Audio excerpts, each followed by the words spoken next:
Ladies and gentlemen, that was an important game.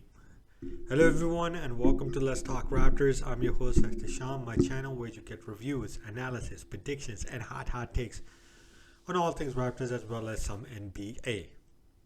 So, the Raptors played the Cleveland Cavaliers today. They were one game back of Cleveland, and I think 2 games back of Chicago coming into this game in the standings. So, without further ado, let's talk Raptors versus the Cavaliers. Sorry, guys.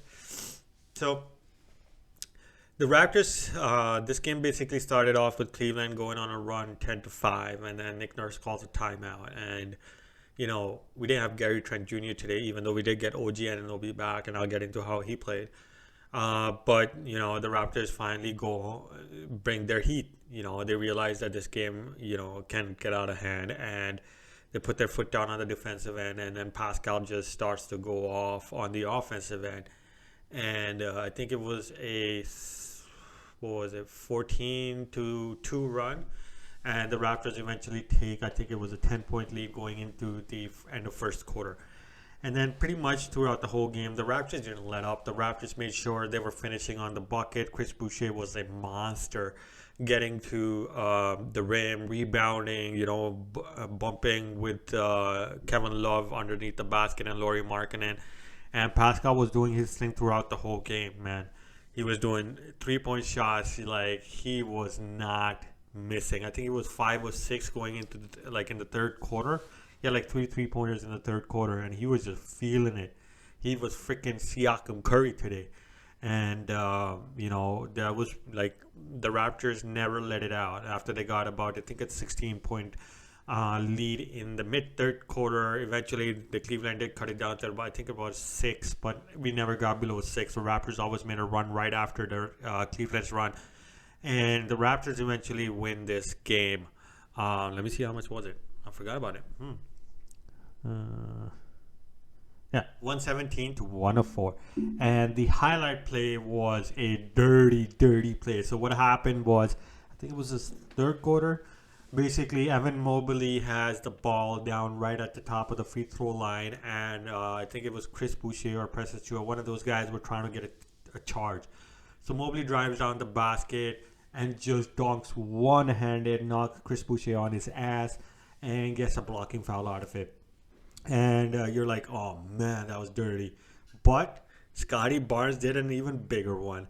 And so we go to the other side, next possession, and Scotty Barnes takes off from one step, into the free throw line, and two-hand slam right in the face of the Cleveland Cavaliers.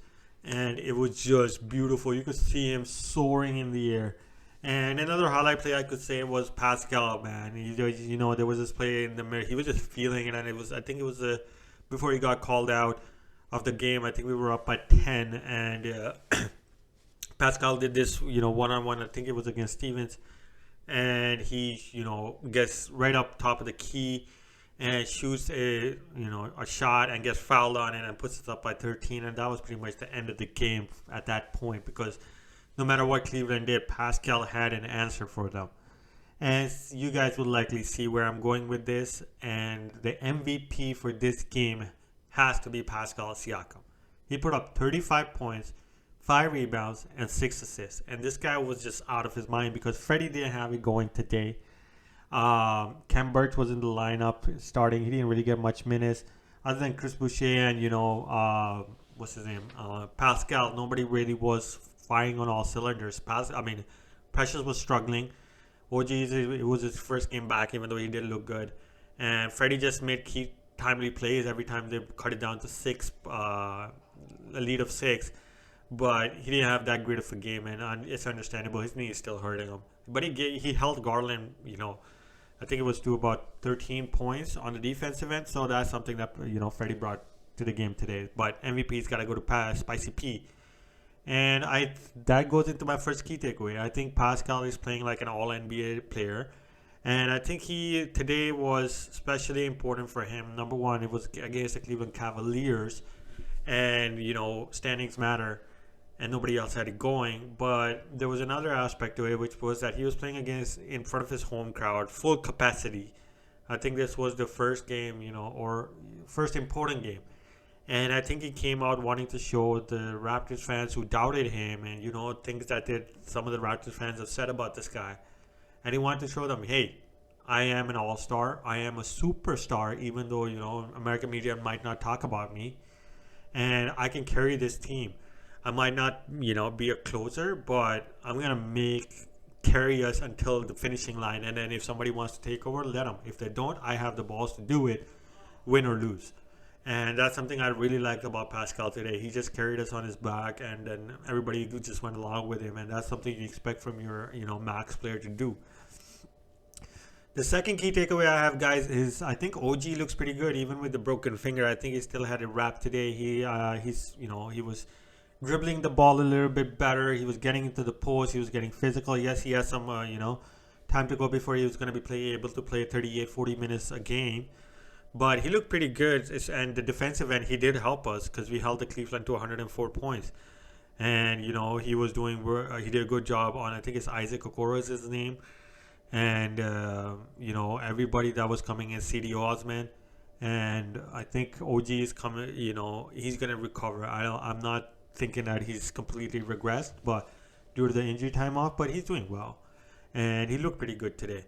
So that's my second key takeaway. Having OG back is going to help us out, especially on the defensive end. And, going forward, once his offense kicks in, we're going to be damn dangerous, especially against smaller teams that don't have like a Joel Embiid and stuff like that. So the third key takeaway, guys, I have is it was very, very important to win this game. And the Raptors played like it. And it gives you, basically you could say an indication that Raptors, when they know their important game is important, they're going to put everything on the line, and they're not a team that's going to be an easy out. Like people say, oh, Raptors are not going to be an easy out, right? But honestly, I think we're not an out type of team. We're a team that has the potential to go deep in the playoffs, especially given the way we play in important games. And today's game was very important because Chicago lost to New Orleans. So now I think all of the three teams are tied, and Cleveland plays Chicago next. So either one of those teams loses, we are going to be doing better in that standings, and we play Orlando next. So that's a game that, we can pull out, especially if we get Gary Trent Jr. back, even if we have to rest Freddie. That's something that is going to help us out. And standing-wise, without a doubt, Chicago, Cleveland, and the Raptors are in it.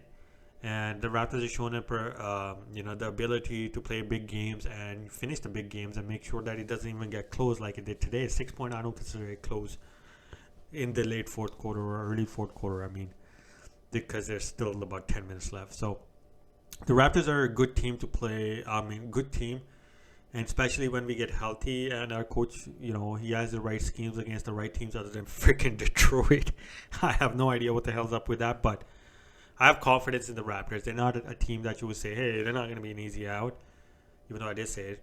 They're going to be a team that you're going to say, hey, this team should win this series because, we got it.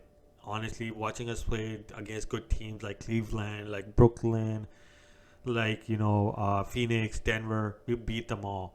So we're capable of it, and we're not a team that you should be doubting at all, regardless of where we stand in this playoffs. So those are my key takeaways, guys. I think there's, the Raptors are going to be fighting everybody in the East to prove themselves, and they have, even though they don't get the credit for it. And it's just people are going to be surprised with what this team's going to do going forward. Now, we should win the Orlando game. We should beat Minnesota. I think we have them after Orlando. And if we continue to, possibly put together 3 or 4 winning games, streak of winning, we might end up on the 5th spot. You never know, because Chicago is on for some reason, a downward spiral. Cleveland is up and down. So you never know what might happen. And those teams don't have as much easy of a schedule as we do because, we got all of our games in home. I think 8 of the next 10 are at home, something like that. So that's all I have for you guys for this video. I hope you guys enjoyed the analysis, the content, and you will hit that like and subscribe button. I want to get to that 100, man. So I'll see you guys after the Orlando game.